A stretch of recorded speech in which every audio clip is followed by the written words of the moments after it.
Salut à tous et bienvenue sur la chaîne de Biggy. Aujourd'hui, j'ai le plaisir de vous accueillir pour le test de l'Analog Pocket.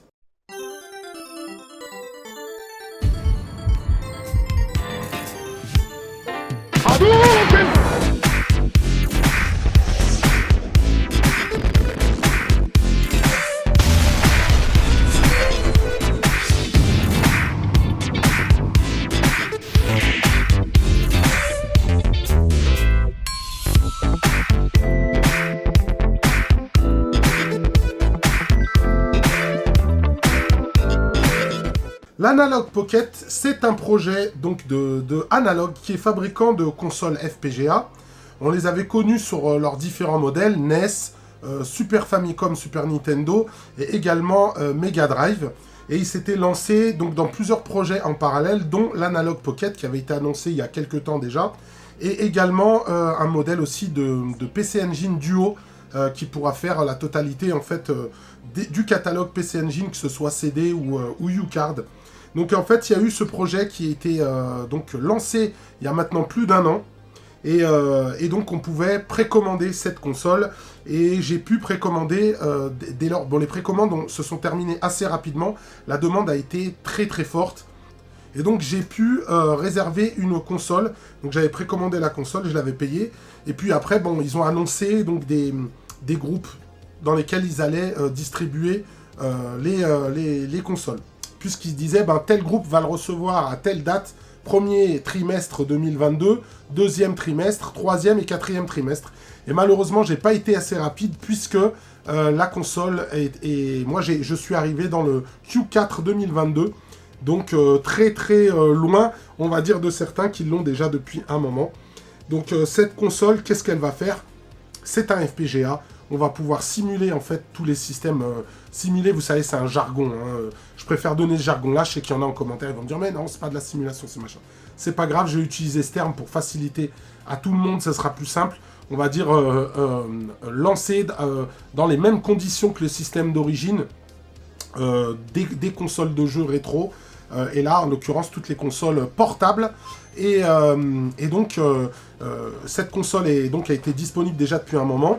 Moi, je l'attendais pour le Q4 2022 et malheureusement, je ne l'ai toujours pas reçu. Pourtant, je le tiens dans ma main. Donc, en fait, la petite histoire, c'est que j'ai eu pas mal de potes qui l'ont reçu. Et il y a notamment l'ami Retropolo qui avait été peut-être plus rapide que moi, où il a eu plus de chance. Il en avait commandé 2. Et donc, il m'a proposé gentiment de m'en donner une jusqu'à ce que je reçoive la mienne. Pour l'instant, j'ai reçu un mail disant que l'expédition ne va pas trop tarder. Et comme ça, à ce moment-là, quand je recevrai la mienne, je lui donnerai donc ma console et je conserverai donc celle-ci, celle qui m'a servi à vous faire le test. Comment ça va s'articuler? Très simplement, on va pouvoir mettre directement les cartouches dessus. La console, quand on la déballe, il y a uniquement la console avec le câble pour la recharger. Un petit manuel, on va dire, avec un QR code qui vous donnera la notice d'utilisation de la console. Mais il ne va pas avoir beaucoup d'accessoires. Les accessoires vont se vendre à part. Vous allez avoir la possibilité de la brancher sur un dock pour pouvoir diffuser l'image sur un écran de télé. Et du coup, vous pourrez jouer donc à ces systèmes-là sur un écran de télé. Qu'est-ce qui va faire que cette console va être mieux qu'une autre console? Parce qu'il existe plein de consoles d'émulation chinoises qui permettent déjà depuis un moment de faire tourner tous ces systèmes-là. Et là, la différence, c'est que l'écran est vraiment incroyable. Et en plus de ça, il va permettre d'afficher quelque chose de vraiment de très très très fidèle, parce que la plupart des écrans qui sont livrés avec les consoles portables ne sont pas en fait au niveau du bon ratio. Là vous voyez, on voit Super Mario Land, le premier sur Game Boy, donc on a vraiment le vrai ratio, et en plus de ça on va avoir plusieurs filtres qui vont vraiment imiter les pixels réels de ce qu'on avait sur ces consoles là. Et c'est ce qui va en faire vraiment une console exceptionnelle, c'est vraiment son écran et le fait que vous soyez sur du FPGA. Donc qui dit du FPGA dit fidélité, c'est pour ça qu'on met directement les cartouches dedans. C'est pas de l'émulation dans le sens où il va pas télécharger la ROM et ensuite la lancer. Les jeux vont se lancer comme si c'était une console originale, que ce soit sur Game Boy Advance, Game Boy ou Game Gear. J'expliquerai après la particularité sur certains autres systèmes. Et donc ça va être très fidèle. Donc moi, connaissant les produits analogues, je me suis dit une console portable, j'ai foncé direct. J'aime beaucoup tout ce qui est voilà, console portable, on va dire rétro. J'en ai eu quelques-unes, on va dire des versions là, comme la Retroid Pocket, etc., des consoles chinoises. Et j'ai toujours été très déçu. Et je savais que là, j'allais avoir quelque chose de très fidèle, étant donné que ça use du FPGA. Et franchement, je suis pas du tout déçu, en tout cas de ce côté-là. Je reviendrai en conclusion pour vous dire les points pour moi positifs et les points négatifs sur cette console-là. Donc voilà, vous pouvez mettre vos cartouches. Pour ceux qui sont collectionneurs et qui jouent, qui ont déjà des Game Boy, ben là du coup vous allez pouvoir utiliser ça avec un super bel écran, avec une batterie qui a une bonne durée de vie quand on joue au système rétro classique ou la Game Boy sur cartouche, etc. Et ça, franchement la batterie va être plutôt pas mal, on va être sur plusieurs heures. Il me semble que moi je m'en suis servi au moins pendant 5 heures sans aucun problème. Je suis même pas allé au bout de la batterie encore. Et en tout cas pour toute la durée du test, j'ai pas eu besoin de la recharger. Et donc avec une belle batterie. Elle a une ergonomie assez simple. Ce que je pourrais reprocher, c'est ces boutons en fait qui sont peut-être un peu trop proches pour moi. Donc sur certains jeux, ça va être un peu plus compliqué. Donc voilà, je vous déballe ça, je vous montre comment ça tourne, je vous montre différents systèmes. Et je vous montre ce que ça donne dans tout, parce qu'il y a une petite surprise derrière. Qui dit FPGA, ben, dit forcément d'autres systèmes.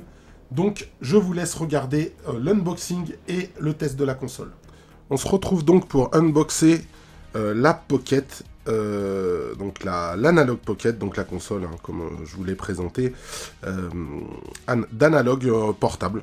Donc en fait, c'est une console à base de FPGA. Ça, je l'ai déjà expliqué. Donc on va déballer. J'ai enlevé juste le blister, mais je ne l'ai pas encore ouvert. Donc j'ai pas encore vraiment la conscience de la taille de l'écran, etc. Waouh, waouh, waouh.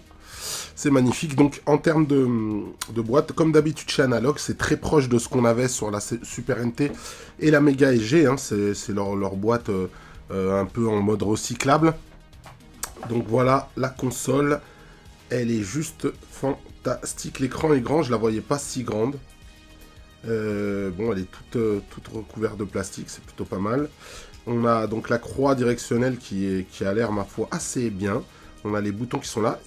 Ils sont un petit peu trop rapprochés à mon sens. Bon, on verra après un petit peu en jeu. Et on a donc les tranches juste là. Et bah écoutez, ça a l'air, ma foi, d'être du bon matériel. Comme d'habitude avec Analog. C'est un peu surprenant, vous voyez sur la tranche comment c'est fait. On a, en fait, on a vraiment l'arrière qui vient avec la batterie et le slot pour les cartouches. Et on a l'écran qui ressort. Je trouve ça cool, quoi. Je trouve ça vraiment génial en termes de design. On voit qu'on a bien des enceintes stéréo, hein, ici et ici. C'est plutôt bien foutu. Là, on doit avoir des boutons de menu, un petit peu comme d'habitude chez Analog, pour régler différentes choses. Là, ça doit être une notice explicative. Ou peut-être des stickers, on va voir ce qu'il y a à l'intérieur. Ouais, c'est un QR code à flasher pour pouvoir aller le Quick Start Guide qui doit être en mode dématérialisé.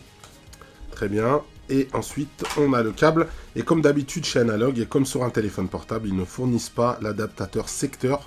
Donc il faudra utiliser un adaptateur secteur du téléphone portable par exemple. Et on a un câble USB-C puisqu'elle fonctionne en USB-C. Alors je vous rappelle que j'ai pas pris le dock, j'ai pris uniquement la console. C'était déjà un billet quand même conséquent, c'est-à-dire quand c'est sorti, c'était aux alentours des 270$. Et je me suis dit, bon, est-ce que ça vaut le coup de prendre le dock? Je savais pas si j'allais en avoir vraiment l'utilité, étant donné que j'ai déjà un Mister FPGA. Je me suis dit, bon, jouer à la GBA sur un écran... Parce que dans un premier temps, il faut savoir que moi, je savais qu'il allait avoir des évolutions du côté de la machine. Puisque là, maintenant, depuis quelques temps, il y a OpenFPGA qui est sorti sur la console qui vous permet de jouer à la plupart des corps, on va dire, qui existent des autres consoles. En plus des corps déjà de base qu'elle fait tourner. Et petit rappel, donc cette console-là fait tourner toutes les consoles portables quasiment de l'époque cartouche. En l'occurrence... Donc la Game Boy Advance, la Game Boy classique, la Game Gear, Game Boy Color bien entendu. Je crois l'Atari Lynx, il me semble, je suis pas sûr. Non, je crois pas, l'Atari Lynx, je crois pas. Je suis pas tout à fait sûr. En tout cas, je sais qu'il n'y a pas de corps pour l'instant sur l'Atari Lynx. Elle fait également donc tourner la PC Engine, puisque comme pour la GT, on peut avoir accès au U-Card et jouer dessus. Et donc voilà, en fait, toutes les consoles portables, on va dire, en cartouche. Et on peut mettre ces cartouches originales. Donc on va pouvoir tester tout de suite ce que ça donne avec un jeu original sur Game Boy Advance. Alors, on va tester avec un jeu japonais d'abord. On a ici Astro Boy, un super cadeau qui m'a été fait par l'ami Geronimo, 1979, qui m'a fait vraiment plaisir parce que c'est un jeu que j'avais à l'époque et qui m'a donné la version japonaise. Donc en boîte, je suis très content de l'avoir. On va pouvoir tester ça tout de suite. Je pense qu'elle doit avoir un peu de batterie. Hop. Donc en fait, le slot, voilà, ça se met directement ici. On a la cartouche qui tient un petit peu. Bon, il n'y a pas beaucoup de retenue. Mais bon, ça va. Ça a l'air d'aller. Le bouton on, je ne l'ai pas encore repéré. Ça doit être ça. Voilà. On va voir si, on va dire, au déballage, elle peut faire déjà directement les jeux. Donc start tutorial, skip tutorial, je verrai plus tard. Voilà, bon, il y a le licence agreement.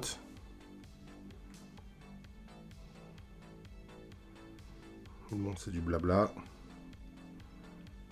Ah, il faut faire l'update, mais bon, on va essayer de lancer directement le jeu. Voilà, donc ça lance bien directement le jeu. Un jeu de Treasure, un jeu extraordinaire, le Astro Boy. Je vais voir si on peut monter un petit peu le volume, j'ai pas entendu de son. Voilà.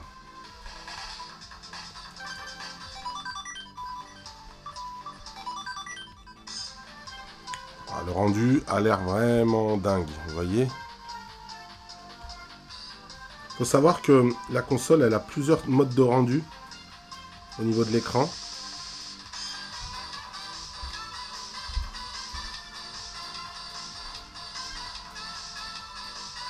Voilà, display, on peut changer. Bon, ça va. Ok, là on a audio. Analogos. Je ne sais pas, je crois qu'il y a des modes en fait graphiques. Voilà, c'est ça. Donc on a Display Mode, Original Display Mode, Original SP101. Donc en fait on peut avoir la qualité des différentes GBA qui sont sorties. Là il y a le mode GBA analogue. Blending, Sharpness, saturation. Et là on peut en fait changer, on va dire... là on a un Frame Blending, je vois pas trop ce que ça fait. Vous voyez, ça fait le mode éteint sur l'écran comme sur la GBA classique. On va rester en analogue, je regarderai les réglages plus tard.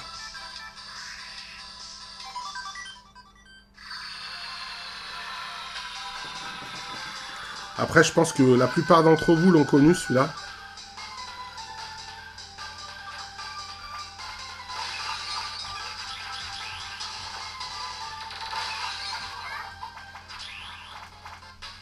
C'est un jeu qui est magnifique. C'est un des plus beaux jeux de la GBA, d'ailleurs. Ouais, c'est super beau, on voit bien le contraste de l'écran est vraiment magnifique.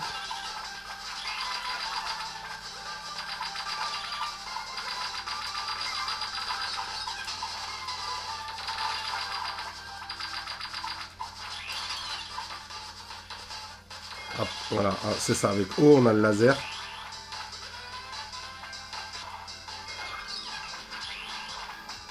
Vous voyez, le rendu de l'écran est vraiment dingue. C'est vraiment très très net, c'est très beau. Bon bah ça a l'air plutôt pas mal. On rentrera après en détail à l'intérieur de la console, voir tout ce qu'on a au niveau des réglages. On va changer de jeu déjà pour voir ce que ça donne sur un autre jeu. J'ai pas sorti de jeux Game Boy, ils sont derrière les quelques jeux Game Boy que je possède. On va essayer avec un autre jeu. Un jeu qu'on m'a offert également. En fait, la plupart des jeux Game Boy Advance, je fais pas la collection de la GBA, mais j'ai quelques jeux et la plupart on me les a offerts. Il y en avait que j'avais gardé de l'époque, plus quelques-uns qu'on m'a offert. Donc celui-là, il m'a été gentiment offert par Taki, que je salue. Donc c'est Final Fight 1. On va lancer le jeu. Donc Final Fight 1, hein, qui est, on va dire, une version beaucoup plus fidèle que la version Super Nintendo, que je n'aime pas, hein, je l'ai déjà dit.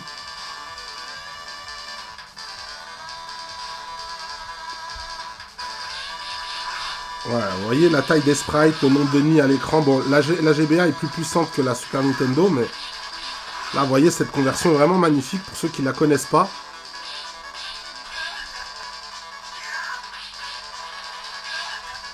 Bon, là, je suis assez loin dans le jeu. Ah, il est craqué en dehors dedans. Je sais pas si ça marche le bug. Ouais, ça marche.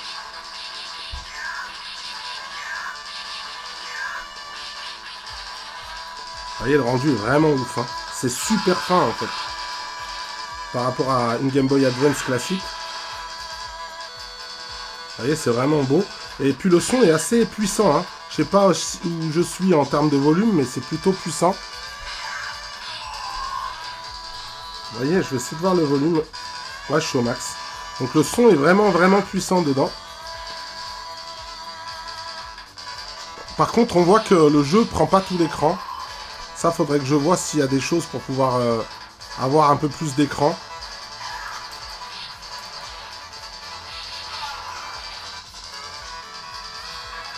Vous voyez, c'est vraiment, vraiment... Enfin, c'est impressionnant de voir ça. Une telle finesse. Moi, j'ai la Game Boy Advance rose. DreamQuest, grosse dédicace. Donc, c'est la SP rose. Mais le rendu... après, il faut voir en termes de comparaison de taille d'écran. Déjà, c'est plus grand, mais en fait, on a des bandes noires pour respecter le ratio. Il faudrait que je vois si on peut éventuellement agrandir ça. Allez, on va tester un autre jeu, et puis après, on rentrera en détail. Donc, on va tester un autre jeu. On va tester Street Fighter 2, Super Street 2, sur Game Boy Advance aussi. J'ai pas trop de jeux Game Boy, je dois avoir que des vieux jeux vraiment pas intéressants. Avec ma Game Boy Color que j'avais de l'époque.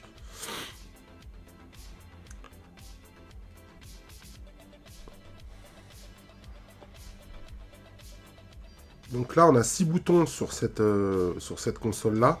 Par contre, bien entendu, c'est pas des jeux qui ont été développés avec 6 boutons, hein, puisque on n'avait pas 6 boutons sur la Game Boy Advance originale. Je ne me rappelle plus comment il se jouait, celui-là, au niveau des boutons. Je sais plus comment ça se passait, si on avait combien de coups on avait avec les touches. Là, on n'a rien, donc c'est pas mappé. Là, on a moyen. Je sais pas comment ça se passait, je m'en rappelle plus. Ah oui, donc les tranches comme sur la Game Boy Advance, c'est moyen. Et je pense qu'on devait pouvoir régler pour mettre petit, etc. à la place, mais... Voilà, mais ça tourne bien, hein, l'image est jolie. On voit que l'écran est vraiment très très beau. Maintenant, c'est bizarre, j'ai mis à jour entre-temps la console, et c'est plus pareil en fait. J'ai plus les réglages de l'écran. Parce que quand on a display, on a que le brightness. Ah, c'est peut-être système, voilà, système. Ok, super. Donc là, au niveau de l'écran, on va avoir vidéo. On a donc on peut avoir frame blending, on l'a vu déjà tout à l'heure. Voilà. Voilà, c'est ça. Donc on a le SP101. Et en fait, ça va faire comme sur la Game Boy SP, ça va mettre des espèces de scanline, vous allez voir. On va plus s'en rendre compte là, et le rendu est vraiment juste ouf avec ça. Vous voyez, on a des espèces de scanline, c'est beaucoup plus joli comme ça, je trouve. On voit les cellules du LCD. Ouais, c'est bon, la casse-garde, quand même, malgré tout. Non, non, ça tourne bien, hein. Franchement, c'est super beau. Là, j'essaye de rapprocher l'écran, je vais jouer en regardant l'écran de la caméra.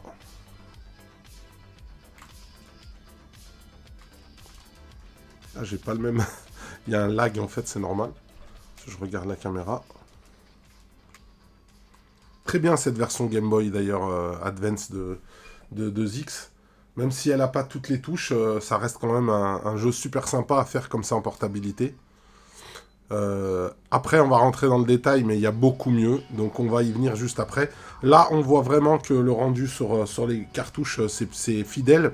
Et puis, vous voyez, c'est reconnu de suite, il n'y a rien à faire, vous mettez vos jeux originaux, il n'y a pas de souci. Ça vous permet d'avoir une Game Boy, entre guillemets, neuve, en tout cas pour les jeux Game Boy, mais ça marchait également avec la Game Gear. Il y a des adaptateurs, en fait, qui sont commercialisés, qui vous permettent de mettre les différents formats de cartouches.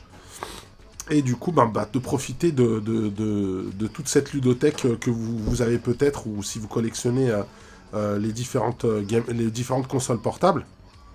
Et ça, c'est cool, franchement.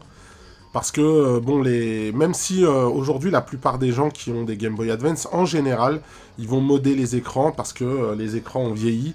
Le rendu est pas vraiment optimum. Là, on a un super rendu avec un très très bel écran. Et du coup, on peut reprofiter vraiment dans de bonnes conditions des consoles portables de l'époque. Hein. On pense à la Game Gear qui a de toute façon son écran qui crève au bout d'un moment avec ses problèmes de condensateur. Et là, en fait, ça vous permet de peut-être pas toucher votre matériel éventuellement si vous voulez le garder d'origine. Parce qu'il y en a qui sont contre changer les écrans de leur console portable de l'époque ou de faire n'importe quel autre mode, on va dire. Et là, vous allez pouvoir... profiter de votre ludothèque dans des conditions top, puisque vous allez pouvoir jouer avec les cartouches originales. Et ça, franchement, c'est super cool, quoi. Ça, c'est vraiment bien. Je trouve que l'initiative, en tout cas, est vraiment bien. Et après, on va rentrer dans le détail, puisqu'il n'y a pas que ça. Hein. Il n'y a pas que ça, puisque l'attrait principal de cette console, on sait que c'est une console qui est donc FPGA, qui va pouvoir simuler différents systèmes. Je vous ai parlé sur la chaîne tellement de fois du Mister, je crois que je vous ai un peu saoulé avec ça. Maintenant, les gens pensent que je suis revendeur Mister, tellement j'en parle. Mais bon, voilà, quand on aime, on ne compte pas, comme on dit. Et du coup, on va passer à la suite, puisqu'on va regarder ce que nous réserve cette console, vraiment au cœur de cette console-là, avec ce qu'on a. Donc, quand on arrive dans ce menu-là, on va pouvoir, comme sur la Super NT et la Mega SG, pouvoir, si vous voulez, avoir différents menus, soit booter directement sur la cartouche, parce que dans les réglages, on peut lui demander de booter sur n'importe quelle cartouche, comme une console originale. Quand on met sa cartouche, ça boot direct, il n'y a pas de menu. Mais on va pouvoir aussi arriver sur différents menus, et là, ça devient intéressant. Donc on va aller au sein de OpenFPGA. Donc OpenFPGA, c'est un OS qui a été délivré il y a quelques mois par Analog, qui permet d'avoir un environnement ouvert pour les développeurs pour pouvoir créer leur propre corps FPGA. Et là, en l'occurrence, depuis quelques temps, c'est la folie pure. Tous les développeurs de corps FPGA, arcade ou console ont pris l'initiative de porter leur corps, donc leur système, qu'ils avaient déjà développé sur Mister, sur l'Analog Pocket. Donc là, on va avoir accès, du coup, à tout ce qui a été développé et qui est dispo en arcade sur l'Analog Pocket, mais on va avoir aussi accès aux autres consoles. Du coup, vous allez pouvoir mettre des ROM et jouer à ce que vous voulez. Donc j'ai des jeux Game Boy, mais je dois avoir 3-4 jeux. Je dois avoir Tetris, Astérix et Taxi 2. C'est des vieux jeux que j'avais de mes neveux, et je crois qu'il y a Pokémon Rouge. Et c'est toujours, voilà, je ne veux pas les ressortir, c'est un peu des jeux, voilà, un peu pas terribles, mis à part Tetris. Et puis Pokémon Rouge aussi. Et là, du coup, on va pouvoir lancer le corps Game Boy, qui va nous donner accès à tous les jeux Game Boy. Donc là, quand on va rentrer, on va lancer vraiment le corps Game Boy. Et là, je vais avoir accès à toutes les ROM Game Boy que j'ai mis dedans. On va pouvoir lancer n'importe quel jeu. On va prendre Batman, tiens. Batman Game Boy, que j'aime beaucoup. Si je l'ai, j'espère que je l'ai. Normalement, oui. Batman... The Animated Series, ça doit être Batman The Video Game, voilà, le tout simple. Ah voilà, c'est juste magnifique.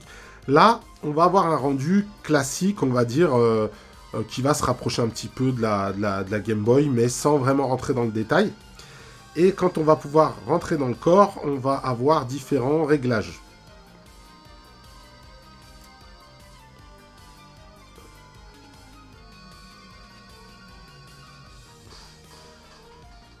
Donc voilà, c'est le Batman de Sunsoft que vous connaissez.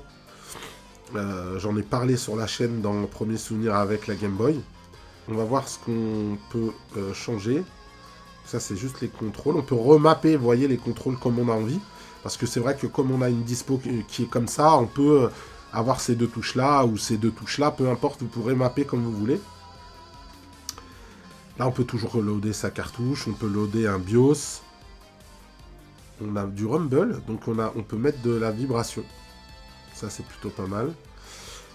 Tools. Nanoloop. Qu'est-ce qu'on a d'autre? For setting. On peut pas changer le display. Je me rappelle cette musique, c'était incroyable. Vous avez vu, le rendu est vraiment ouf.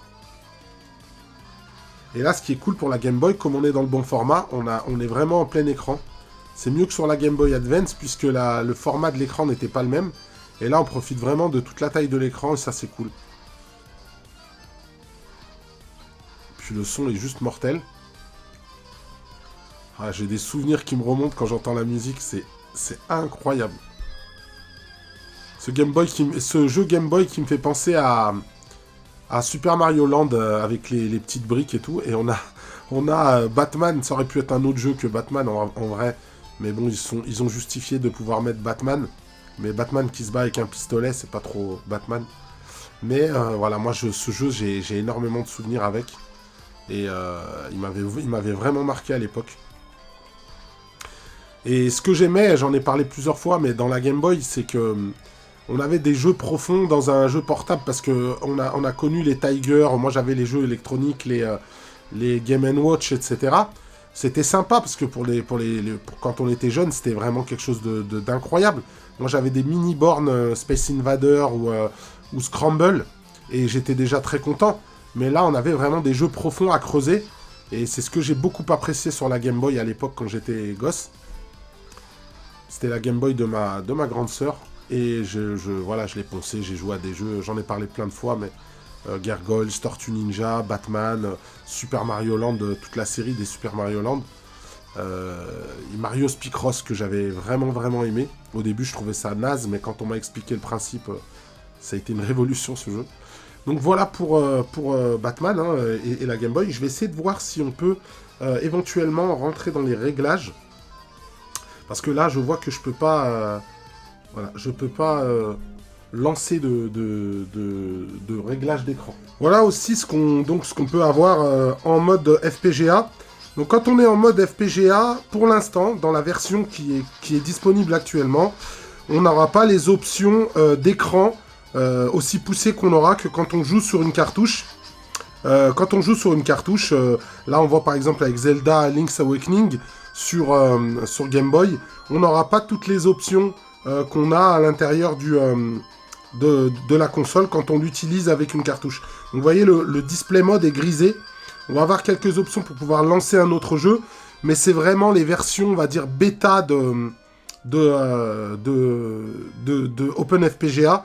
Donc pour l'instant, en fait, on va dire que la console, elle va pouvoir s'exprimer à son plein potentiel uniquement, au niveau graphisme, hein, je parle, uniquement sur la version cartouche. On va retourner sur d'autres corps pour vous montrer un petit peu les corps déjà disponibles sur l'OpenFPGA. Donc on peut choisir au démarrage de démarrer soit sur l'OpenFPGA, soit directement sur la cartouche, pour que ce soit transparent si vous voulez directement jouer avec vos cartouches en fait de jeu. Comme je l'expliquais, derrière en fait on a un slot qui va être un peu standard, qui va vous permettre d'utiliser plusieurs types de cartouches. Ceci dit que pour jouer par exemple à la Game Gear, il vous faudra un adaptateur spécial que vous achèterez en supplément qui vous permettra d'adapter directement la cartouche Game Gear. Là, en l'état, vous pouvez mettre uniquement de la Game Boy et de la Game Boy Advance telle quelle. Ça, c'est très important. Quand elle est sortie de sa boîte, c'est uniquement ça que vous aurez. Donc là, on va avoir plusieurs systèmes d'arcade, les anciens systèmes comme Asteroid, Bank Panic. Donc on a Batrider, on a Battle Back Raid, on a Battle Garega, donc c'est des shmups Rising. C'est vraiment des shmups de grande qualité qui sont entâtés. Donc on les a déjà sur Mister FPGA, comme je vous disais. Et là, on va pouvoir y jouer donc sur la console. Je pense pas que c'est l'idéal avec la taille de cet écran. Par contre, si vous y jouez sur le dock, sur un écran, à mon avis, là, il y aura quand même un vrai intérêt. Donc voilà, là c'est un jeu que j'aime beaucoup, j'en ai parlé plusieurs fois sur la chaîne. Donc Battle Garegga. C'est la version arcade, hein, donc avec les défauts de la version arcade, comme je l'ai déjà dit, avec l'histoire des boulettes qui sont pas très visibles. Mais vous voyez, la qualité de l'écran est vraiment top. Vous voyez comment on a ce contraste qui est déjà qui est bien retranscrit du Mister. Excusez-moi, je vois pas bien, hein, je regarde l'écran de la caméra pour jouer, donc c'est pas très pratique. Mais on a vraiment ce contraste du Mister qui est vraiment retransmis ici. Je le disais plusieurs fois, en général, le Mister, c'est vraiment très contrasté au niveau de l'image. Et là, on le retrouve bien parce que l'écran est vraiment de qualité. On voit vraiment, vous voyez, c'est vraiment très très net. Et le rendu est vraiment top, quoi. Pour une console portable, c'est bien. Après, c'est pas très adapté pour jouer à des jeux en tâté, bien entendu. On va quitter ce corps-là et puis on va essayer de se lancer, par exemple, du CPS 1. Donc, pour pouvoir accéder à ces choses-là, notamment le CPS 1, il faudra faire partie du Patreon de Yotego qui fabrique, qui développe les corps actuellement. Donc là, les corps disponibles en OpenFPGA, on a la Game Boy Advance, la Game Boy Color, la Game Gear, le rendu de la Game Gear est juste top. On a la Mega Drive, la Super Nintendo également, la Super Nintendo Super Famicom. Pour l'instant, il n'y a pas encore le Mega CD, c'est en cours. On a la PC Engine. Donc la PC Engine, c'est génial parce que le format d'écran s'adapte vraiment à la PC Engine vu que on a la PC Engine GT, on a la Master System, on a la Neo Geo. Alors la Neo Geo, le corps est en version alpha, donc c'est un portage d'un autre développeur qui a porté le corps à l'origine de Furtek, qu'il avait développé sur Mister FPGA. Alors le corps est en version alpha, on n'est pas encore sur la version finale, donc en fait on a quelques ralentissements. J'ai pu observer notamment dans King of Fighter 98, donc le jeu est fluide, il n'y a pas de problème. Simplement, quand on va faire des coups spéciaux, certains coups spéciaux, avec les effets visuels, ça va ralentir légèrement l'animation. On va essayer avec Pulstar, je ne l'ai pas essayé. On va voir ce que ça donne, ou alors un Metal Slug, allez. On va se tenter Metal Slug 1. Donc c'est des jeux qui sont plus gourmands que les autres, on va voir s'il y a plus de ralentissement sur celui-là. Mais comme je le dis, le corps est en version alpha. On est sur la version 0.75 actuellement, qui est sortie il y a quelques mois, je crois. Donc ça avance pas très très vite. Hein. C'est pas comme quand Furtek bossait sur le corps, c'est pas comme si c'était vraiment lui qui bossait dessus. Là, c'est quelqu'un qui porte le corps de Furtek. Donc voilà, Metal Slug 1. On va voir un petit peu ce que ça donne. C'est des jeux quand même qui sont gourmands, on va dire, déjà sur la Neo Geo. Donc là, pour l'instant, ça va. Ça a l'air d'être accurate par rapport à la version Neo Geo. Quoique, je ne saurais pas vraiment dire. J'ai l'impression que c'est un peu plus ralenti. Ou alors, c'est peut-être moi qui me fais une mauvaise idée. Non, ça a l'air bien. Ça a l'air bien. Donc voilà, on a Metal Slug donc sur Neo Geo AES et MVS. Et on voit le rendu est bien. L'image est très très belle. Comme je le disais plein de fois sur le Mister, là on a ce contraste. Là c'est vraiment vraiment joli. Après, je sais pas, je connais pas assez bien le jeu pour dire là s'il y a des ralentissements ou pas. Mais moi sur KOF je l'ai vu direct. Quand j'ai fait un dragon avec Kyo, j'ai vu des petits ralentissements qu'il n'y a pas normalement dans le jeu. Mais bon, Metal Slug il a une animation qui est déjà un petit peu lente. Et puis il y a plein de ralentissements déjà de base. Donc, mais là, pour l'instant, ça a l'air d'être pas mal. Hein. Faudrait que j'arrive jusqu'à la chute d'eau. Et là, je pense qu'on pourra plus s'en rendre compte.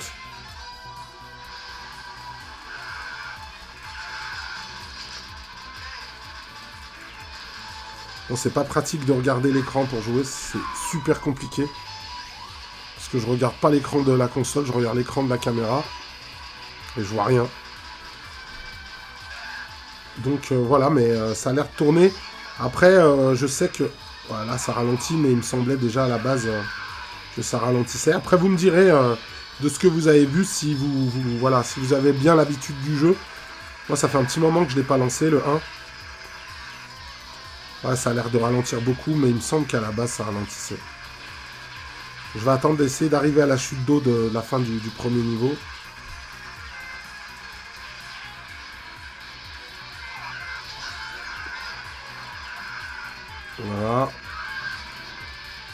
Là, je sais que ça ralentissait. Et là, on va voir. Ah non, la chute d'eau est ultra fluide, hein, donc ça a l'air d'être... ça a l'air d'être accurate, hein, ma foi, sur Metal Slug 1. Donc ça a l'air d'être assez propre. Donc voilà. Après, bon, bah, la Mega Drive, la SNES, tout ça, c'est assez fidèle, il n'y a pas de problème là-dessus. C'est des systèmes qui vont être moins gourmands que la Neo Geo, donc ça va tourner. Et ce que je disais, la PC Engine, c'est vraiment, vraiment bien. Parce que là, on a un vrai bon rendu. Puisqu'on avait déjà ce rendu-là avec la PC Engine GT. On va se lancer Ninja Spirit.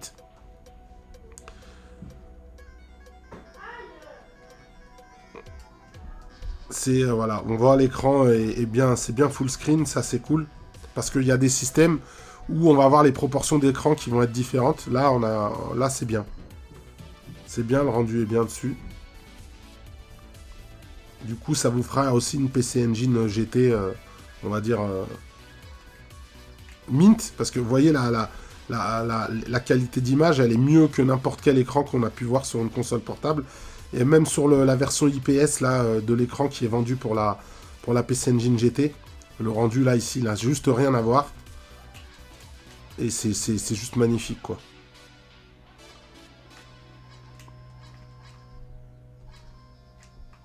Vous voyez, c'est juste topissime.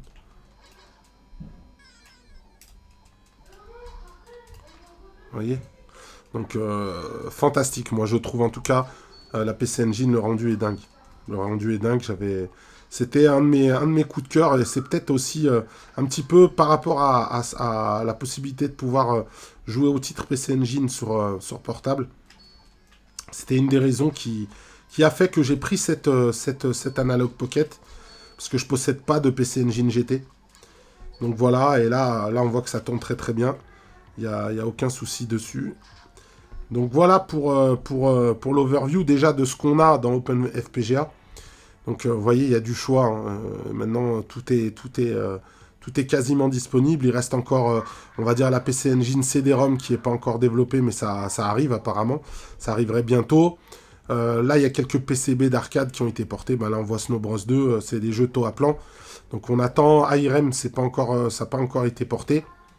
Voilà, donc ça va être quand même super cool, je pense, une fois que tout sera là et une fois qu'on aura vraiment toutes les options de disponibles dessus, puisque comme je le disais, c'est pas encore on n'a pas encore vraiment tout de dispo sur la console, puisque on n'a pas les filtres qu'on aurait normalement quand on joue par rapport à quand on joue avec une cartouche original. On va voir la SNES rapidement. J'avais lancé Donkey Kong Country, l'image était magnifique. Là, on va lancer Akumaju Dracula XX. Donc, vous voyez, sur certaines consoles, on va pas avoir le plein écran. Je crois qu'il faut activer les pixels carrés, il me semble. Je vais regarder si c'est ça. Core Setting. Square Pixel, voilà. Et là, on est en plein écran. Voilà. Dès qu'on met les pixels carrés, c'est bon, là, on est en plein écran. Et là, c'est juste magnifique. Hein. Et j'ai pas parlé du son, mais le son, c'est magnifique. Hein. Honnêtement, les haut-parleurs de base, là, je les ai baissés parce que le son est très fort. Mais les haut-parleurs de base sont vraiment de qualité. Donc on voit, il y a ce rendu de Mister qui me rend ouf. Vraiment avec une image archi nette. Et l'écran qui a une très très belle définition, ce qui fait que, vous voyez, c'est très très très précis. Et voilà, moi je suis bien content d'avoir déjà ça, ne serait-ce que pour se refaire ou redécouvrir certains titres sortis sur les consoles 16 bits, ça va juste être la folie. J'avais testé sur la chaîne, le Steam Deck, mais là pour pouvoir jouer aux consoles rétro, c'est tout un autre level. Déjà, ne serait-ce que par le format de l'écran, qui va respecter plus le format d'origine. Donc, juste ça, c'est top. Pour moi, c'est ce qui va rendre le truc vraiment attirant, en tout cas pour moi. Hein. C'est ce côté jeux rétro qui vont être plus fidèles que ce qu'on aurait sur les émulateurs. Par exemple, sur le Steam Deck, là, on aura vraiment l'écran 4 tiers dans le format d'origine. Et on a vraiment ce rendu de fou furieux, quoi. Là, regardez, je zoome pour essayer de vous montrer un petit peu, avec les effets de lumière et tout. C'est juste magnifique, quoi. Il n'y a rien à dire. Et de ce côté-là, voilà, pas de problème. Bon, maintenant, on va passer à la conclusion sur cette superbe machine qu'est l'Analog Pocket. Alors, qu'est-ce qu'on peut dire de cette Analog Pocket? Donc, après ce test, c'est une console qui est juste magnifique en termes de design. Il y a des défauts, malheureusement, mais les qualités vont être son design incroyable, son écran vraiment magnifique, ça a son poids, parce que la console n'est pas lourde, et on peut la transporter assez facilement, et c'est surtout la fidélité des systèmes qu'elle propose. Et franchement, là, moi, je redécouvre la Game Boy. J'ai commencé quelques parties sur... j'ai commencé une partie sur Zelda Link's Awakening, et franchement, là, je me suis replongé dessus tout de suite derrière. Et franchement, c'est vraiment la fidélité de ce qu'elle va reproduire. C'est vraiment dingue. Et cet écran est vraiment fou. Il a un angle de vision, mais c'est juste la folie, quoi. Regardez, là, je mets vraiment sur l'angle. C'est ultra, ultra, ultra précis. Et l'image est très, très sharp. Maintenant, qu'est-ce que je peux donner comme point? Donc, voilà les points positifs. Belle machine, très fidèle. Super bel écran. Le poids et l'autonomie, c'est vraiment top. Par contre, le rapport qualité-prix, il faut savoir qu'on est sur 270 $. La console est plus dispo pour l'instant, parce que je crois qu'ils sont en rupture. Ils vont refaire une précommande, je crois. Mais aux dernières nouvelles, là, il n'y en a plus déjà. Bah, comme d'habitude avec les produits analogues, des fois ça revient, des fois ça part, etc. Et c'est un peu dommage qu'on ne puisse pas l'obtenir comme on veut. Ils insistent vraiment sur le côté exclusif du truc. Pour moi, un point qui est vraiment problématique, ce sont ces gâchettes. Parce qu'en fait, sur la console, vous allez avoir les 4 boutons qui sont là. Déjà, premier point, la croix est top. Par contre, les boutons sont trop rapprochés à mon sens. Ils auraient dû les faire peut-être un peu plus gros et les écarter peut-être un peu plus. Ça aurait été un peu plus confortable. Et également, ces gâchettes qu'on trouve derrière, quoi. C'est assez mal placé. Et selon la cartouche que vous mettez, quand vous mettez de la Game Boy, la cartouche est un peu plus grande. Et du coup, bah, en fait, vous allez avoir les doigts qui vont être un petit peu coincés. Et je trouve ça pas top, notamment pour tout ce qui est Game Boy Advance. Je trouve ça vraiment dommage. Ils auraient dû réfléchir à peut-être un système ici. Ça aurait été mieux. Là, ici, sur les côtés. Moi, je trouve ça pas foufou, en tout cas. Après, l'autre point négatif pour moi, c'est tous les accessoires qui vont coûter assez cher. Notamment les adaptateurs pour pouvoir mettre des cartouches d'autres consoles comme la Game Gear. Ça, c'est problématique. C'est dommage que ce soit pas livré avec le prix quand même de la console. Et également le dock. Donc le dock... Je sais que tout le monde ne va pas en avoir l'utilité, étant donné que c'est pour pouvoir jouer sur une télé, sur un écran déporté. Mais comme c'est une console FPGA, et comme je l'ai montré, donc maintenant on a accès à d'autres corps, la Neo Geo, même si elle n'est pas terminée, la Super Nintendo, la Mega Drive, donc des consoles de salon, ça aurait été cool de pouvoir l'avoir facilement. Là, le dock, il faut le commander, le prix est assez élevé, et en plus de ça, il n'y a pas de délai. Vous commandez, et c'est au petit bonheur la chance. Un jour, vous allez le recevoir certainement. Et c'est tout l'aspect chez Analog, moi, qui me gêne tout le temps à chaque fois. C'est cette espèce d'exclusivité, en fait, dans laquelle ils vous brident. Et vous avez les consoles qui sont dispo, puis d'un coup, elles sont plus dispo, d'un coup, elles redeviennent dispo. Ça, c'est un petit peu dommage, où on n'a pas vraiment une continuité dedans. Et même pour la partie accessoire, normalement, ça devrait pouvoir se faire facilement, mais je ne comprends pas. Peut-être qu'il n'y a pas assez de moyens dans l'entreprise, je ne sais pas. Mais en tout cas, c'est compliqué. Ils auraient pu simplement proposer une sortie... c'est vrai que je n'ai pas parlé du câblage, mais vous avez une sortie USB-C, et ils auraient pu faire en sorte que la sortie USB-C serve pour la sortie vidéo. Et là, non, il faut le port propriétaire qui est juste là. Et ça, c'est un petit peu dommage, à mon sens. C'est vraiment, on va dire, l'un des gros points négatifs de la console. Ceci dit, bon, voilà, moi je suis quand même plutôt positif sur la console. Je suis très content de mon acquisition. Je remercie Retropolo d'ailleurs pour m'avoir filé la console sans avoir à patienter, parce qu'à un moment donné, je pétais un câble, je leur ai écrit en leur disant « Mais attendez, vous m'avez dit 4e trimestre et j'ai toujours pas ma console. » Donc voilà, bah, je suis content, du coup j'ai pu vous proposer ce test. J'espère que cette vidéo vous aura plu, et en attendant, je vous dis à bientôt. Salut!